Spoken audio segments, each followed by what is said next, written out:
Magandang araw. Ngayon nga pala ay aalis pa rin kami kahit na napakasama talaga ng pakiramdam ko. Kahit naman din si Papa B, masama din ang pakiramdam niya. Kailangan lang namin umalis dahil magbabayad kami ng aming mga kautangan. Chas. Pero hindi etchos yun. Marami talaga kaming utang. Halos lahat naman, di ba, nabubuhay sa utang. Hanggat may nagpapautang at kayang magbayad, sige mangutang. So dahil sinama niya ako, magbabayad siya ng utang niya, magbabayad pa siya sa akin.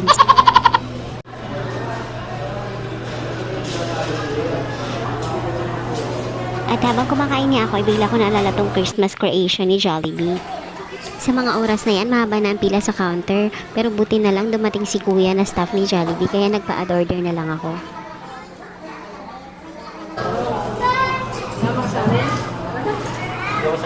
At ito na nga, dumating na kaagad. O diba, nakakatakam yung caramel sa ibabaw. Kayo ba, anong unang napansin? Yung caramel o yung cookies on top?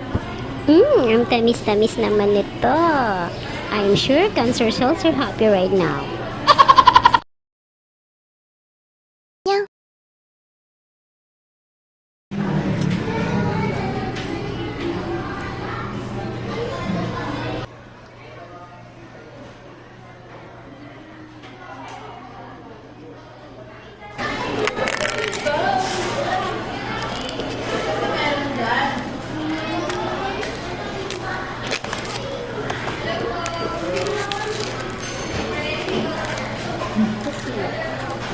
Pagkatapos nga namin kumain, iuwi na kami. Kaya lang biglang naalala ni Papa B yung kanyang motor pala kailangan na ng linis. So matik, maya-maya lalabas na naman ulit ako. Kaya alam na, mamaya niyan, maniningil na naman ako ng panibago.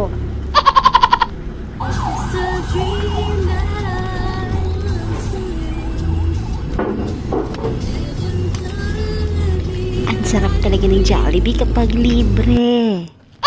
At sa sobrang sarap nga ay napapakanta na lang ako. Napapakanta na lang talaga ako dahil tapos ko na siyang mabudol. Siya kaya ano ang pakiramdam niya?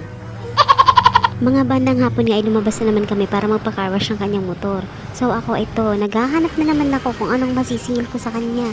Iniwan ko siya dun sa carwashan. Sa kakalakad ko nga ay natagpuan ko tong milk tea house na to. Mura lang to kaya sure ako hindi sasama ang loob niya. Masarap din pala talaga ang milk tea kahit na may ibo. Medyo mahaba ang pila dun sa pinuntahan ko kaya ito siya, kanina pa palang naghihintay sa akin. Umuwi na kaagad kami. Kaya lang pagdating dito sa bahay mukhang hindi siya nakontento sa ginawa ng car wash boy sa motor niya. Biro lang, pero ang totoo talaga yan, may nadaanan kasi kami nagbabakbak ng kalsada kaya sinalubong namin lahat ng alikabok kaya pinunasan niya kaagad pagdating dito sa bahay. Yun lang, bukas ulit!